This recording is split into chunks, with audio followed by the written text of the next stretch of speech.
All right, that news conference, we were just talking about the city of San Francisco potentially suing the manufacturers of ultra-processed food.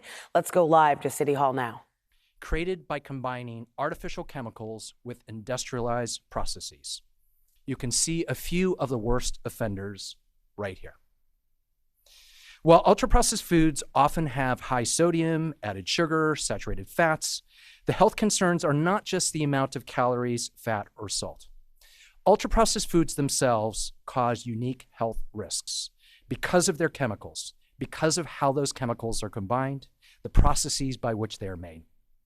The industry has created thousands of new chemicals, which the body metabolizes and craves differently. And they are designed to be addictive.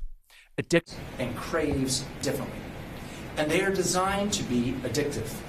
Addictiveness is a feature, not a bug. I want to just share a quick personal story. When I was a kid, my mom used Pringles to get me to take swim lessons. And to this day, I love my Pringles. But they are designed to be highly addictive.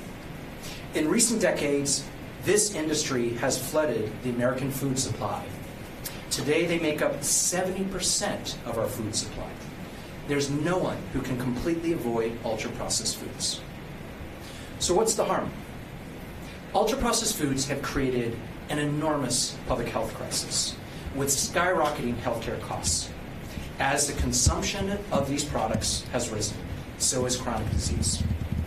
Many recent studies and massive data sets have confirmed the very clear link between ultra-processed foods and chronic diseases. Type 2 diabetes, fatty liver disease, heart disease, kidney disease, colorectal cancer, Crohn's disease, depression.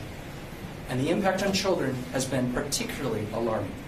Unprecedented levels of obesity and type 2 diabetes. We have reached a tipping point in the scientific research about the harm of these products. Significant studies have been coming out, confirming what we know. Just this month, Lancet published 3 papers. Last month, the Journal of the American Medical Association wrote about it, and so on. International consensus by the scientific community, despite industry attempts over many years to deny, deceive, and literally pay off scientists. Now, how did this happen? The tobacco industry drove the rise of ultra-processed foods.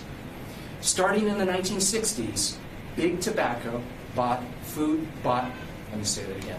Starting in the 1960s, Big Tobacco bought major food companies.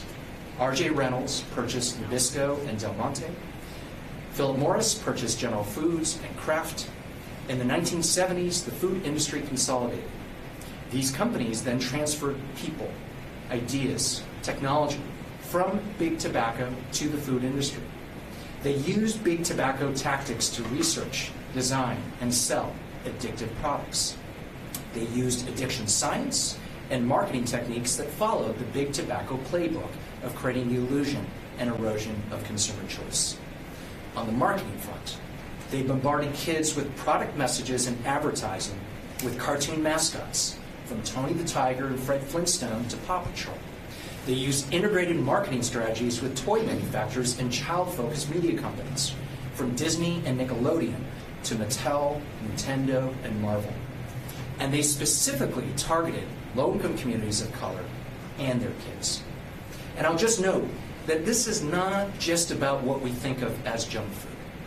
Many ultra-processed foods don't seem unhealthy, but they're falsely marketed as healthy.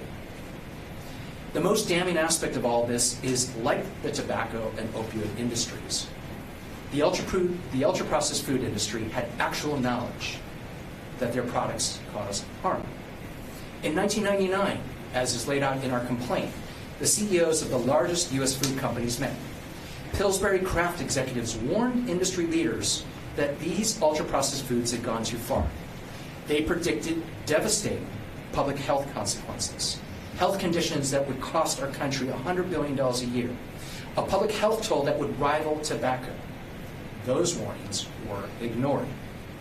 Just last week, before Thanksgiving, the public learned that a Campbell's Soup executive was caught on a recording in an hours-long rant describing their products as highly processed food for poor people. I suggest you listen to them. These companies know their products are harming people, but they continue to design, market, and profit off them, particularly at the expense of our kids. So our lawsuit.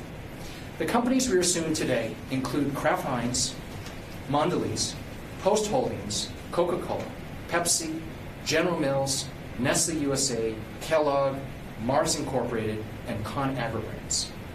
We are seeking to hold these companies accountable for their unfair and deceptive practices, for violating California's unfair competition law and public nuisance laws. We're seeking to enjoy deceptive marketing and to obtain restitution and civil penalties to recover the enormous costs borne by governments, public health costs that stem from chronic diseases due to ultra-processed foods. Our reliance on ultra-processed foods is decades in the makings. While we are not going to be able to reverse that overnight, this lawsuit should be the beginning of how we ensure accountability.